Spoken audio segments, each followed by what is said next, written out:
How to delete account on Vinted. Hi everyone, welcome to another Vinted tutorial. In this tutorial, I will teach you how you can delete your account on Vinted. So how do you get about it? The first thing to do is to log in into your Vinted account. Once you're logged in, you'll be brought to your home page automatically.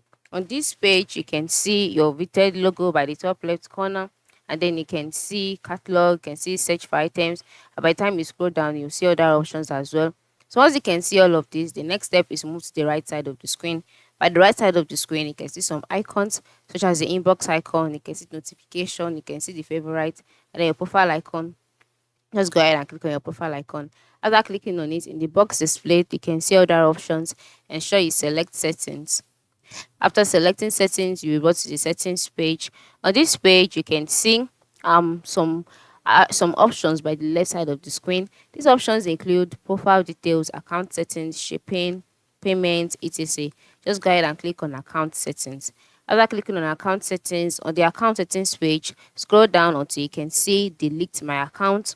Once you can see this, click on it, and then once you click on it, you go to another page where you can continue the deletion process. Just read through, um you can answer this question, and then once you're done, click on delete my account. And you must note that if you delete your account, okay, let's go back. If you delete your account, it will be deactivated immediately, and then eventually it will be permanently deleted. All right, so this is how it works, and this is how you can delete your account. Ensure you try it out. Thanks for watching.